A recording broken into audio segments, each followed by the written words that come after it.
भारत जनसंवाद न्यूज के bureau chief Arvind Kumar ने उपायुक्त कार्यालय सभागार से रिपोर्टिंग की। जिला निर्वाचन पदाधिकारी सह उपायुक्त श्री कुलदीप चौधरी ने सोमवार शाम को समा न्यायालय स्थित अपने कार्यालय कक्ष में संवाददाता सम्मेलन कर 33वें डुमरी विधानसभा उपचुनाव को लेकर जानकारी दी। उन्होंने बताया कि इस उपचुनाव में 8 अभ्यर्थी ने नामांकन भरा था, जिसमें 2 अभ्यर्थियों ने अपना नाम वापस ले लिया, जिनके नाम लॉलुन निशा और बैजनाथ महतो हैं। मुख्य रूप से 6 प्रत्याशी उपचुनाव में है। बेबी देवी झारखंड मुक्ति मोर्चा से उम्मीदवार हैं, यशोदा देवी आजसू से उम्मीदवार हैं, अब्दुल मोबिन रिजवी MIM से उम्मीदवार हैं, नारायण गिरी कमल प्रसाद साहू और रोशन लाल तुरी निर्दलीय उम्मीदवार हैं। मौके पर पुलिस अधीक्षक श्री प्रियदर्शी आलोक ने बताया कि स्वतंत्र एवं निष्पक्ष निर्वाचन संपन्न कराने को लेकर जिला प्रशासन प्रतिबद्ध है।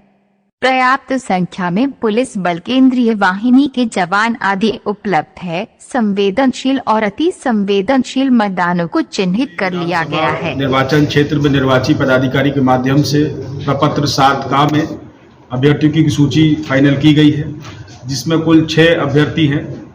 2 अभ्यर्थी मान्यता प्राप्त राष्ट्रीय और राज्य राजनीतिक दलों के अभ्यर्थी हैं, जिसमें श्रीमती बेबी देवी जो कि झारखंड मुक्ति मोर्चा से संबंधित हैं, श्रीमती यशोदा देवी जो आजसू पार्टी से हैं, राष्ट्रीयकृत अन्य राजनीतिक दलों में अब्दुल मोमिन रिजवी जो कि ऑल इंडिया मजलिस इत्तेहादुल मुस्लिमीन से हैं, और 3 अभ्यर्थी हैं जो कि निर्दलीय अभ्यर्थिता जिन्होंने की है, कमल प्रसाद साहू जिनका निर्वाचन चिन्ह आवंटित चिन्ह सेब है, श्री नारायण गिरी जो निर्दलीय हैं जिनका आवंटित प्रतीक चिन्ह अलमारी है, श्री रोशन लाल तुरी जो निर्दलीय हैं जिनका आवंटित प्रतीक चिन्ह बाल्टी है। पूरे जिले के अंतर्गत डुमरी विधानसभा क्षेत्र के संबंध में 174 बूथ पड़ते हैं, जिसमें नावाडी प्रखंड से 129 बूथ हैं, चंद्रपुरा प्रखंड के 45 बूथ हैं। निर्वाचन कार्यों को सुगमता देने के लिए, मॉनिटरिंग करने के लिए, वल्नरेबिलिटी मैपिंग इत्यादि करने के लिए, बूथ पे आदि सुविधाओं का ध्यान रखने के लिए कुल 27 सेक्टर्स हम लोगों ने बनाए हैं, जिसमें 20 सेक्टर नावाडी प्रखंड के अंतर्गत हैं और 7 सेक्टर चंद्रपुरा प्रखंड के अंतर्गत हैं। पोलिंग पार्टीज को बूथ पे ले जाने के लिए क्लस्टर की सुविधाएं भी प्रोवाइड की है, जिसमें हम लोगों ने कुल 17 क्लस्टर्स का चयन किया गया है। सभी जगह पर क्लस्टर प्रभारी के माध्यम से निगरानी की जा रही है।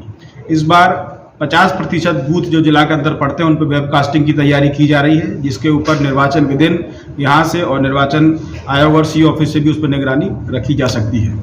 इसके अतिरिक्त माइक्रो ऑब्जर्वर्स की तैनाती की जा रही है। फोर्स मल्टीप्लायर्स के तौर पे, जैसा कि अभी पुलिस अधीक्षक महोदय ने बताया है, जो बाहर की जो फोर्सेज मिलेंगी उनको हम लोगों ने जिस प्रकार का सेंसिटिविटी प्रोफाइलिंग किया गया है उस पर हम लोग उसी के अनुरूप उसको लगाएंगे। पूरे 174 बूथ और इन सेक्टर्स को हम लोगों ने 3 जोन में बनाया गया है, जिसमें कि 2 जोन नावाडी के अंतर्गत हैं और 1 जोन चंद्रपुरा में, अर्थात 3 मेजर जोनल पदाधिकारी इसमें हमारे कार्य करेंगे। डिसेबल्ड और ओल्ड एज पीपल के लिए PWD प्लान अलग से बनाया जा रहा है, जिसको हमारी नोडल पदाधिकारी जो कि जिला समाज कल्याण पदाधिकारी हैं वो बना रही हैं। उनमें नीचे आंगनबाड़ी सेविका और अन्य वॉलंटियर्स के माध्यम से उनको चिन्हित किया जा रहा है। सभी जगह पर रैंप की जो व्यवस्थाएं हैं वो सुदृढ़ हैं और जहां जो कमियां हैं उनको क्लस्टर प्रभारियों के माध्यम से हम लोग करवा रहे हैं, ताकि किसी प्रकार से भी दिव्यांग मतदाताओं को उस दिन वहां बूथ पे पहुंचने में और मतदान करने में कोई परेशानी नहीं हो। सभी संबंधित पदाधिकारियों को हम लोगों ने मीटिंग करके लगातार मॉनिटरिंग के निर्देश दिए हैं। जैसा कि आप लोग जानते हैं, SST और FST की जो टीम फंक्शनल है, उन्होंने जिस दिन से आचार संहिता लगी है सक्रियता से कार्य कर रहे हैं और 50 प्रखंड के अंतर्गत उन्होंने एक्साइज की टीम ने बड़ी भारी मात्रा में आचार संहिता लगने के बाद शराब की भी जब्ती की है, 9345 लीटर के नियर अबाउट, और चंद्रपुरा और नावाडी की SST टीम ने वहां पर कुछ कैश की भी रिकवरी की है और बारीकी से हम लोग उस पर नज़र बनाए हुए, जहां कहीं भी आदर्श आचार संहिता का उल्लंघन होगा जिला प्रशासन निर्वाचन की टीम उस पर सख्ती से कार्रवाई करेगी। मॉडल बूथ भी बनाया था। कुल 174 बूथ जो है बोकारो जिले में पड़ता है और ये 174 बूथ में जो है बिल्डिंग लोकेशंस जो है 106 है।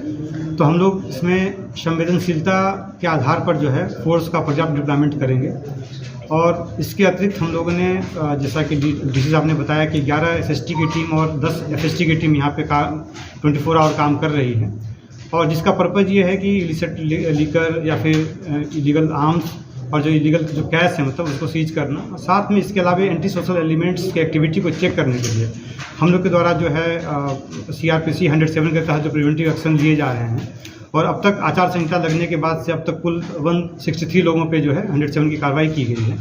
इसके अलावा जो नॉन अवेलेबल वारंट जो यहाँ पर हैं उसको हम लोग तामीला करवा रहे हैं, और आचार संहिता के लगने के बाद से अब तक कुल 144 NBW जो है वो एग्जीक्यूट किया जा चुका है। साथ में जहाँ तक बात है कि आर्म्स के वेरिफिकेशन एंड डिपोजिशन का, अब तक जो है 17 आर्म्स जो है वो वेरिफिकेशन के बाद डिपॉजिट किए जा चुके हैं। सेंसिटिव बूथ कितने हैं सर? सेंसिटिव बूथ का ये जो है हम लोग अभी तक प्रोफाइलिंग हम लोग कर रहे हैं, ये प्रोसेस में, चूँकि इसका जो पैरामीटर्स होता है बेसिकली नक्सल होता है या फिर पॉलिटिकल राइवलरी होता है या कम्युनल सेंसिटिविटी होता है, तो डिफरेंट पैरामीटर्स होते हैं, वेरिएबल्स होते हैं, जिसके बेसिस पे हम लोग प्रोफाइलिंग कर रहे हैं। तो ये प्रोसेस अभी चल रहा है, तो इसलिए फाइनल फिगर हमारे पास नहीं आया है। बट ये है कि जहाँ भी ये हाइपर सेंसिटिव या सेंसिटिव बूथ्स हैं मतलब वहाँ पे पर्याप्त मात्रा में सुरक्षा बलों की प्रतिनियुक्ति जो की जाएगी, खास करके वहाँ पर जो है जो हमारा हाइपर सेंसिटिव बूथ है वहाँ पर CAPF जो है उनको डिप्लॉय किया जाएगा। उसके बाद जो सेंसिटिव बूथ्स हैं या फिर नॉर्मल बूथ्स हैं वहाँ पर हम लोग बाकी जिला के फोर्स या फिर जो स्टेट रिजर्व पुलिस फोर्स जो है उनको डिप्लॉय करेंगे। इसको जारी किया है, इसको आप लोगों के साथ साझा किया है।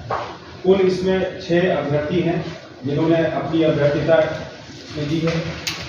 इसमें मान्यता प्राप्त राष्ट्रीय और राजनीतिक दलों के अभ्यर्थी की संख्या 2 है, जो 2 दल हैं, झारखंड मुक्ति मोर्चा और आजसू पार्टी।